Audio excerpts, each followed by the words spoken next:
Good morning. Can everyone hear me? Thank you for your very gracious welcome, and it is a great honor to address you today. I'd like to thank in particular Austin Rasmussen and those who attended the Liberalistene last night. The tremendous hospitality I received was really quite overwhelming. Again, it is a tremendous honor to address you. I'd like to congratulate you on the success of your party. The description that Mr. Rasmussen and others have provided to me thrilled me. I was embarrassed actually not to know anything about this success, and this brings me to a point. I'll advance this point in my talk. It's important for you to take victory laps, as we say in English. When you do something really good, if you start making progress, let your colleagues around the world know about it, because it inspires others to try to emulate your success. Also, for those of us who are a bit competitive, we think, well, if they can do it in Norway, we should be doing it in the United States and other places. What I'd like to do today, I've given a sort of tentative title to my talk. I'm going to call it The Teachings of Chairman Jim. Notes for Libertarian Success. And yes, it is a takeoff on the teachings of Chairman Mao. Hopefully my words will be more interesting and more appropriate than his.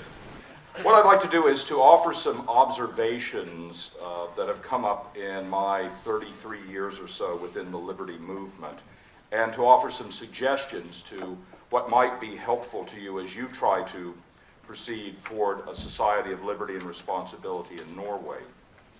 My background, I don't speak Norwegian, and I apologize for that.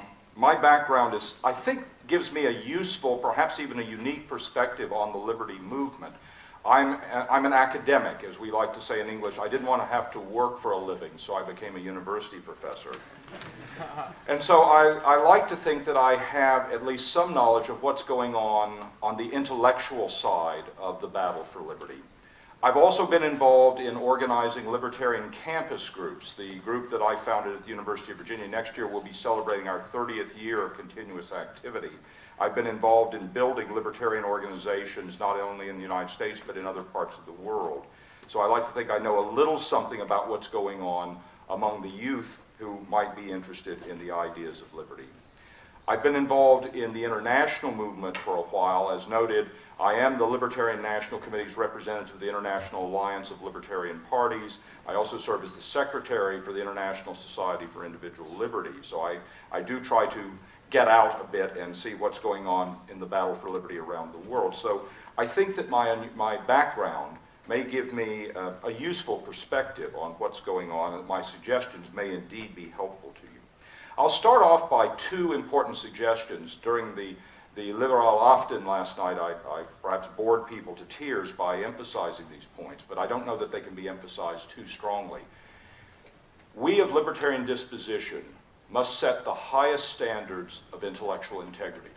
We have to be willing to apply the same withering scrutiny to our own ideas that we would apply to the ideas of others. If we wish people to take us seriously, we need to be willing to take others seriously. We need to entertain their ideas.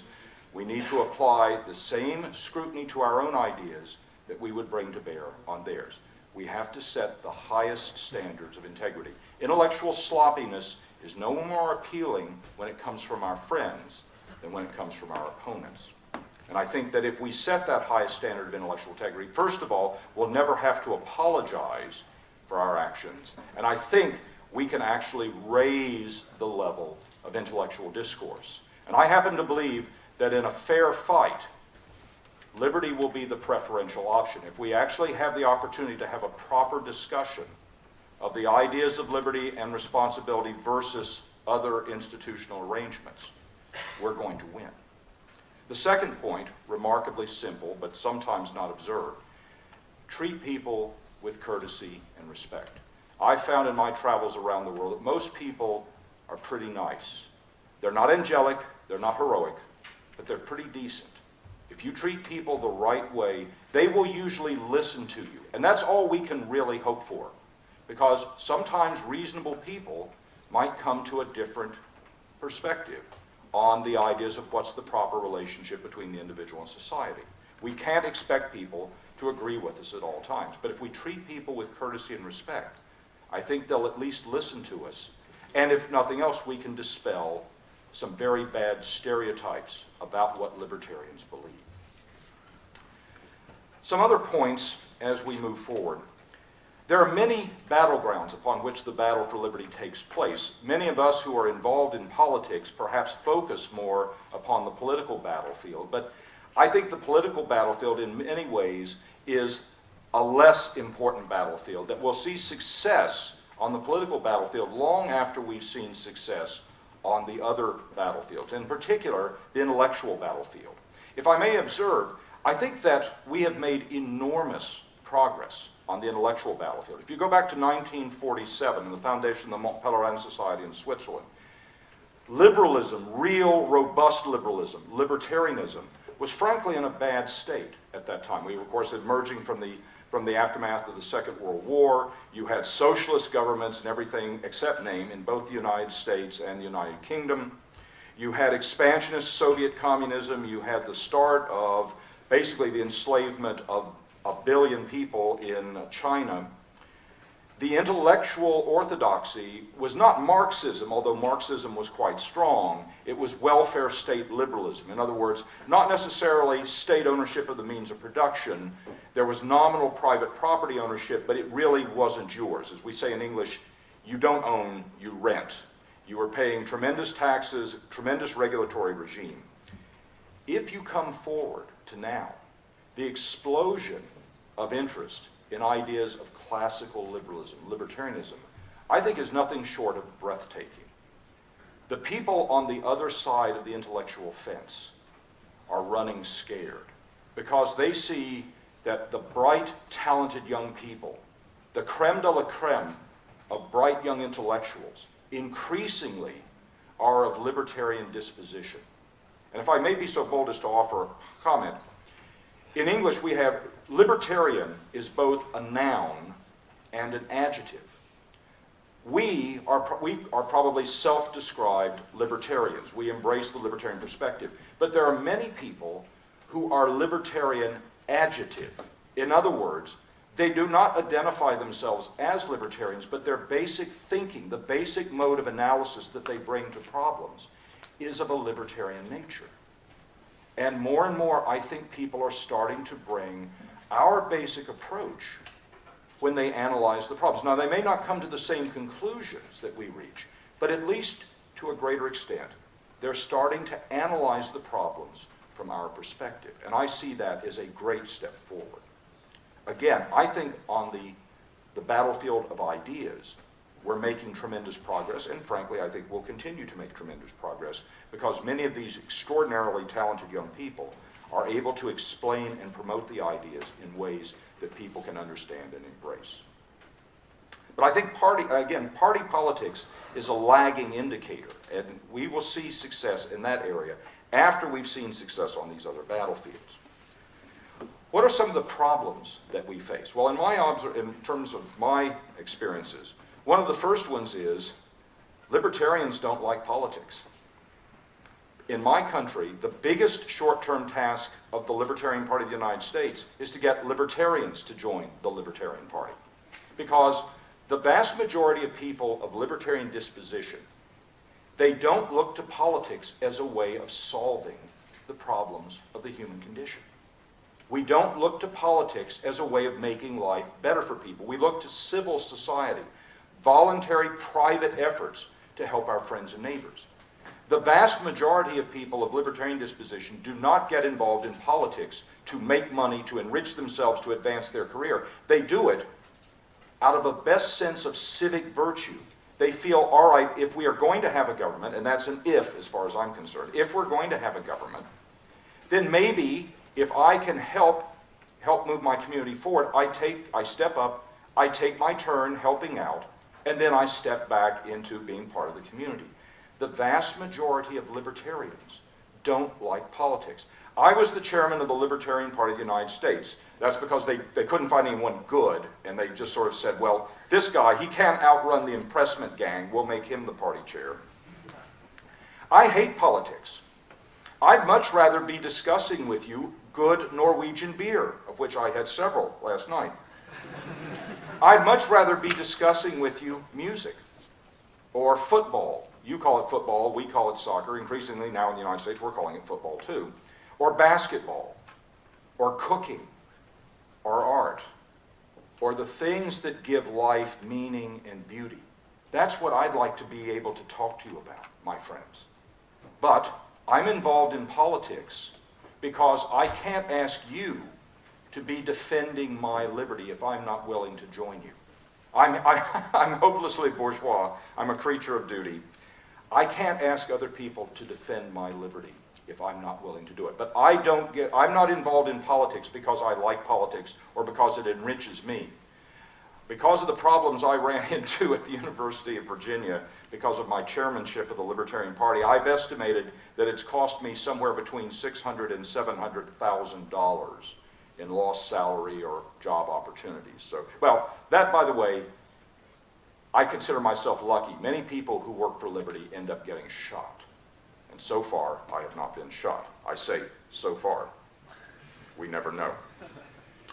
We also need to understand, because most libertarians don't like politics, in many cases, we are amateurs in a professional's game. We are at best talented amateurs in a professional's game, and the professionals are very good at what they do.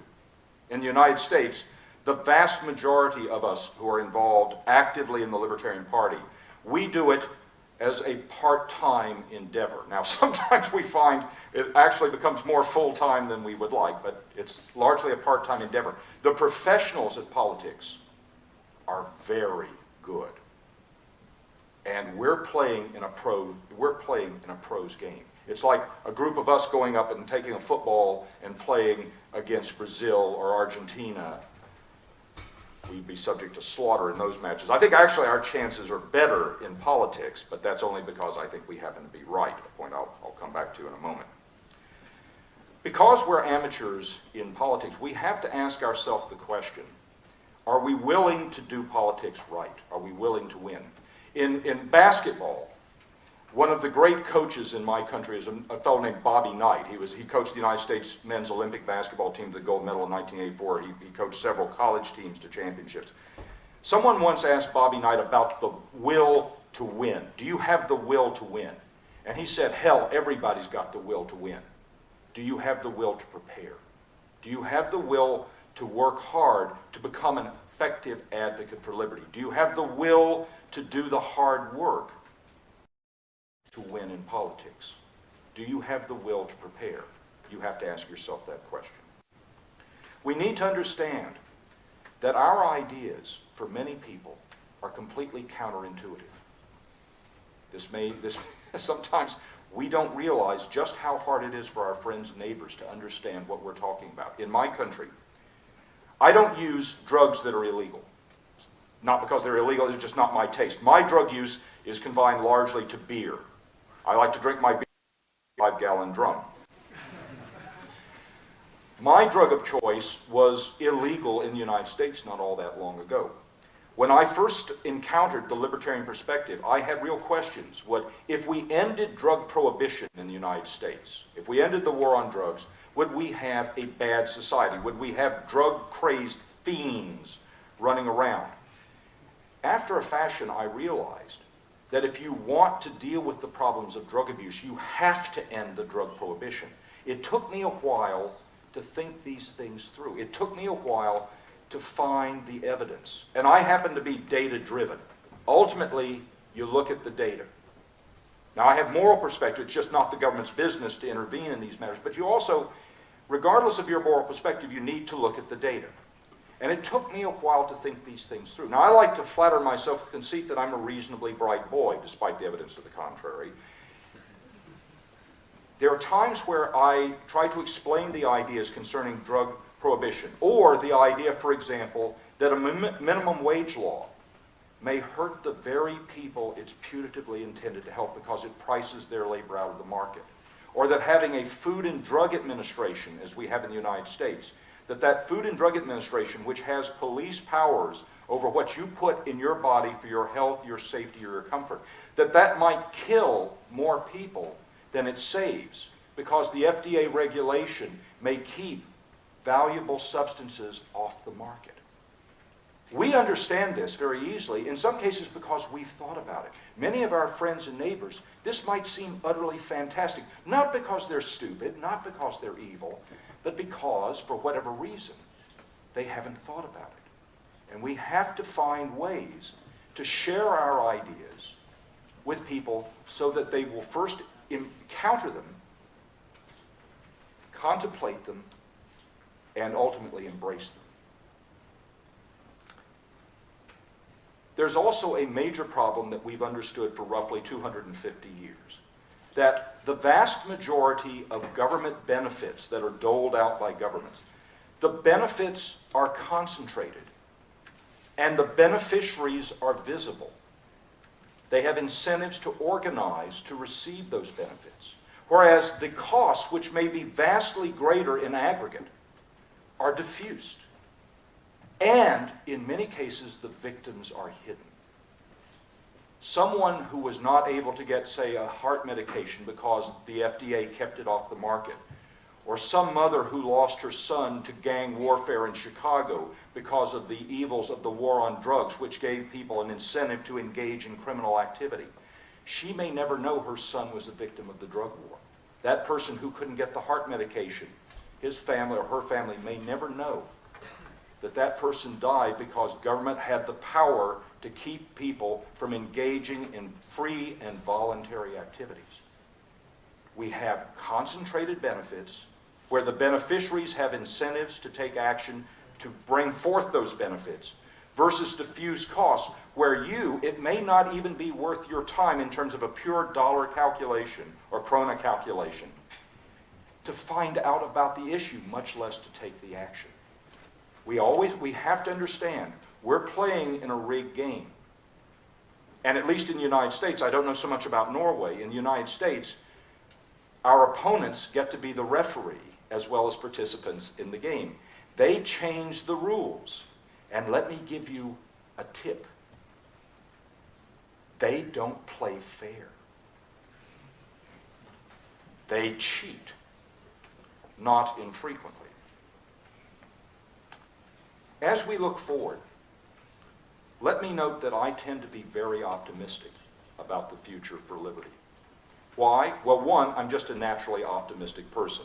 I chose my parents wisely. I wanted the best, that's what I got. So maybe I came into the world with nice, happy parents who loved me and my brothers, and so I'm just a naturally optimistic person. More importantly, less flippantly, I'm optimistic because, to put it bluntly, ladies and gentlemen, we're right. The ideas of individual liberty and personal responsibility are simply better ideas. We're right. Societies ordered along the principles of individual liberty coupled with personal responsibility are better societies by, I think, any reasonable measure you wish to adopt. They are wealthier societies. And I don't mean just more automobiles or TV sets or toaster ovens. They're wealthier because people can pursue their dreams, their visions, their God. The only restriction is they can't violate the like rights of their neighbors.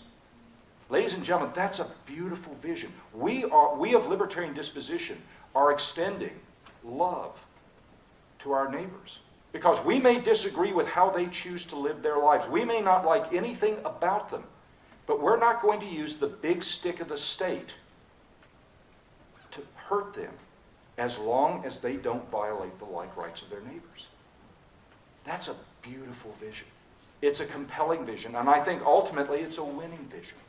And like the old Monty Python line goes, I'm not only proud about it, I'm smug about it. I'm glad, I knew I was with a hip crowd that you would like that one. But there are also other reasons why I'm optimistic, one of which is the costs of overly large, overly intrusive, overly expensive government are becoming impossible to ignore.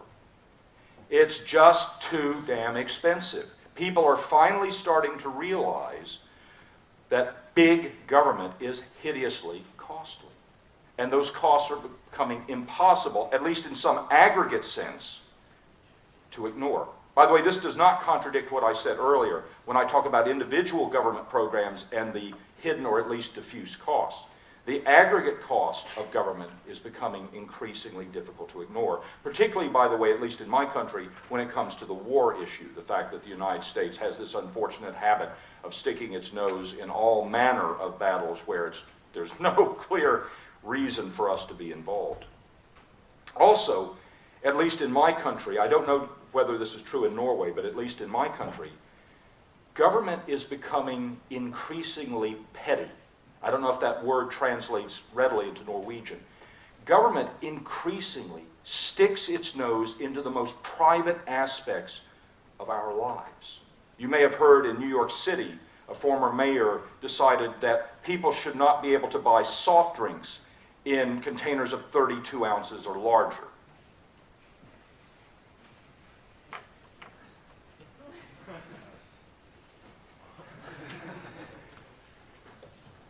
I got involved, by the way, in seeing how petty the government could be when I got into the deep, dark world of high-flow shower heads. You want to shower with a nice, big, high-flow shower head, the rainfall shower head? I had to look for those in dark places. This led me even further to the dark side of high-capacity flush toilets.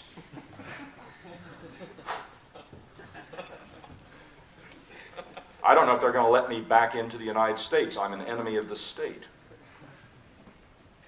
More and more, I think people are finally starting to get the big picture. They're starting to see that societies where individual liberty coupled with personal responsibility are the animating principles. These are better societies. These are the places to which people wish to go. This is where the foot traffic is headed. So I tend to be very optimistic. Allow me to offer you some suggestions. Probably these are suggestions you already know. If so, I apologize if I'm boring you. I do believe, by the way, in a lot of repetition. I do believe in redundancy. There's a wonderful saying in Russian that translates, repetition is the mother of learning. And if I'd repeated it often enough in my Russian class, I could have given it to you in Russian. As we move forward, we need to have patience with people. One of the problems, again, we of libertarian disposition, the arguments in favor of liberty, the prudential arguments, are ones that are so simple to us that we may have trouble understanding how people cannot understand this. Well, why is that? Because in many cases, we've thought about these ideas so much that they become second nature to us. We can't understand, or perhaps we can't remember, that maybe we didn't understand these ideas at one point.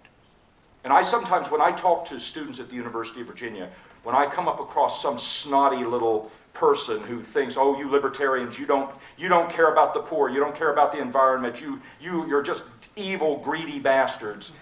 Just at the point where I'm ready to say, this kid's hopeless, take him to the re-education camps, I remember the following. I asked myself, what would Dr. Lark of 2016 have thought of Mr. Lark of 1976? Because I didn't agree with a lot of these ideas when I was college age. It took me a while thinking these things through. And I like to flatter myself to concede that I'm a reasonably bright boy, and I think I turned out okay on this libertarian thing. We need to have patience. It's also helpful, perhaps this will help you, I don't convince anybody of anything. I'm flattered to say people seem to regard me as a reasonably good expositor of libertarian ideas. I don't convince anybody of anything. What I do is I facilitate conditions by which people convince themselves. I don't ram ideas down their throat. I try to help them discover the ideas by listening to them, by asking them judiciously chosen questions. I don't convince anybody of anything. I help people discover the ideas. And I think if we take that perspective, that we're not there to discuss things so that we can show how much smarter we are than they are, which may be true. You may be a heck of a lot smarter than they are.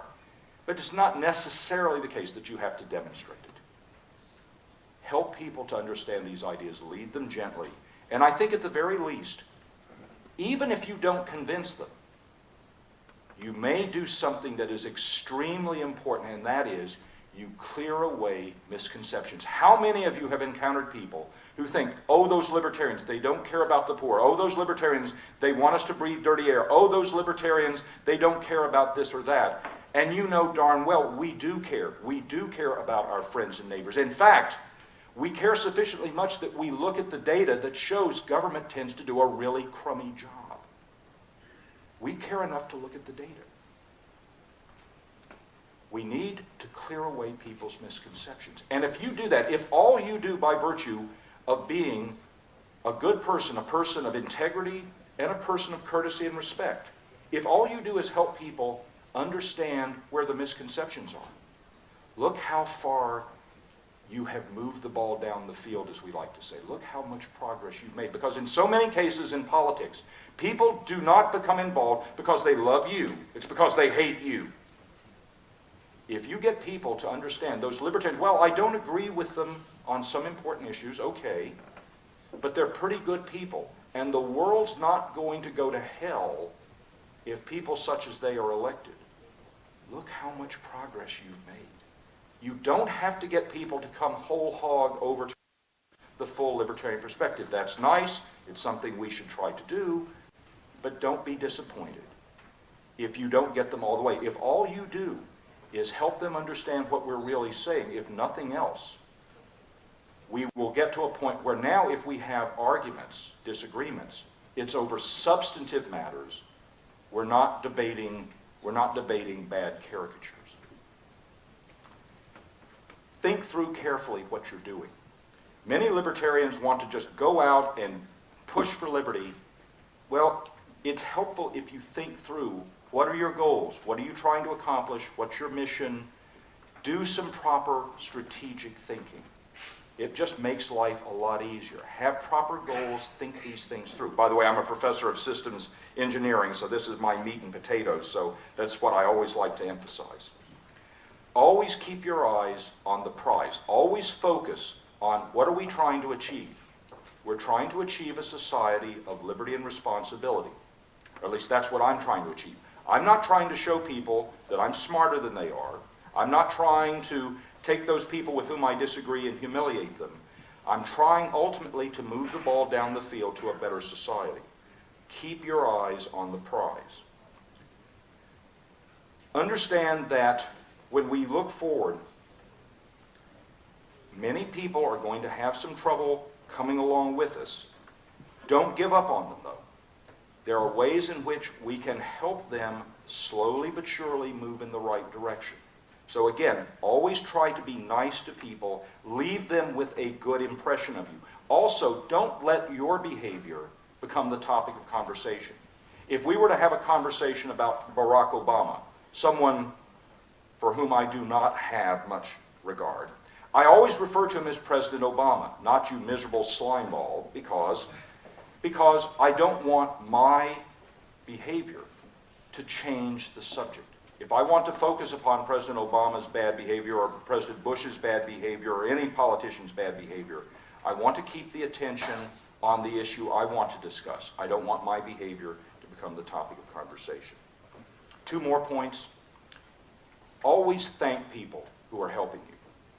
Every volunteer in this room, your time is golden. You could be spending your time doing something else, perhaps something that gives you great joy, but you took your valuable time to be part of a great movement that's trying to win a revolution. Thank your colleagues for being there, because their time is extremely valuable. Never miss the opportunity to thank people, even if they're just doing what they're supposed to be doing. Thank them, because they could be doing something else. And finally, have fun. Always try to find ways to celebrate your victories, to pat your friends on the back, and to have a good time. I think that we can have a good time. Why? Because our ideas are winning ideas. Our ideas are right morally, they're right prudentially, and I think we can win and have a good time doing it. And with that, tusen tak.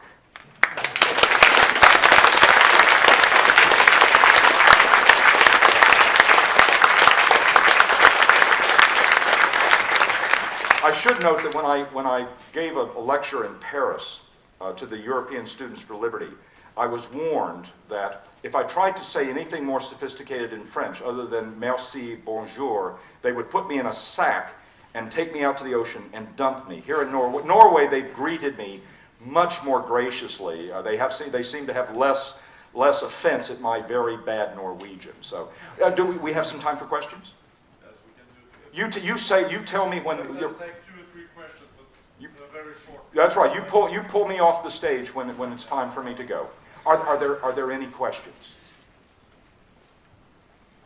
Okay. Well, yes, sir. Hi. My name is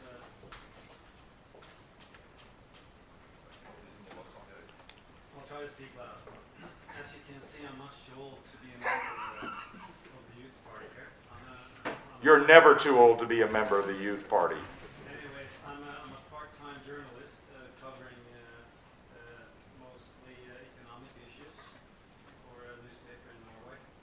And I'm an Austrian by heart. I read a lot of libertarian material. I'm a fan of Murray Rothbard and the other folks on the libertarian side.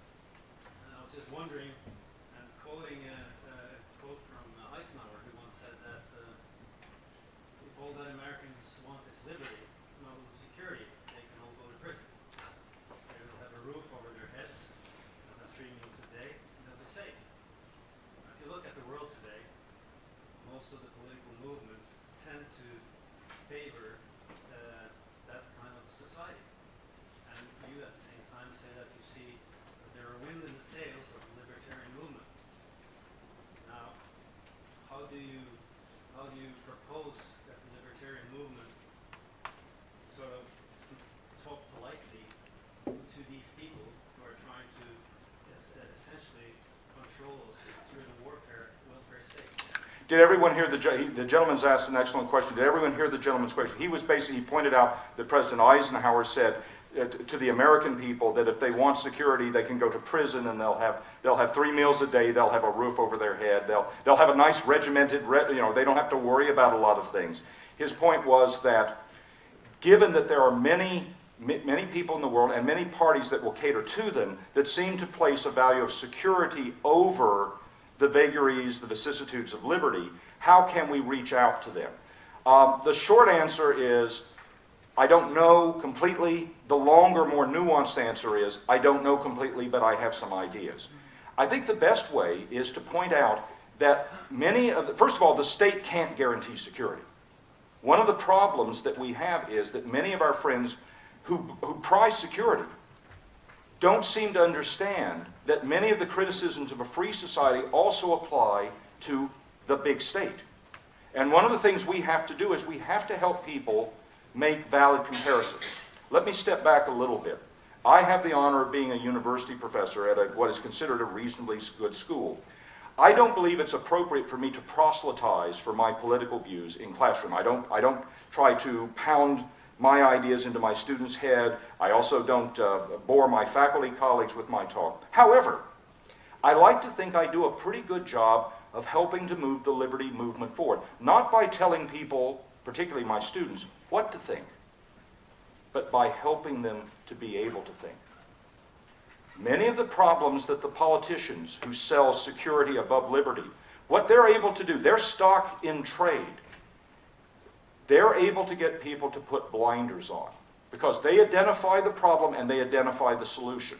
One of the things I, as an educator, try to do is to help people understand how to make the proper comparisons. We say in English, I want people to compare apples to apples and not apples to oranges or apples to rocks.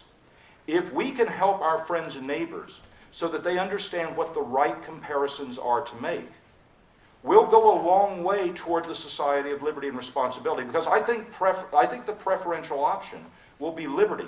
In many cases, people are making false comparisons. We don't have to say that, no, liberty is more important than security. What we can say is, liberty and security are both helpful, and a free society actually in many ways gives us tools, contract for example, that allow us greater degree of security without having to have the big stick of the state. One of the problems that people have, precisely because the state has become so big, their ability to think, how can we do things through purely private voluntary means, has atrophied. There are many ways in which we can actually bring about, I think, at least as good a level of security as the state would provide through purely private voluntary means. And it's our job to help our friends and neighbors understand that. Now, there will be some people for whom security will always be preferred to liberty, particularly when it's someone else's liberty that is compromised, not theirs. That's part of our difficult task. But I think that we can explain these ideas in a way to show people that liberty and security are not irredeemably at odds, that we can have security, but we can do it through a framework of liberty and personal responsibility. Ladies and gentlemen, it is, again, at the point of being irritatingly repetitive, it is a great honor to be here.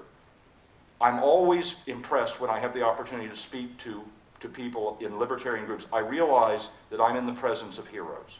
Ladies and gentlemen, thank you for being heroes.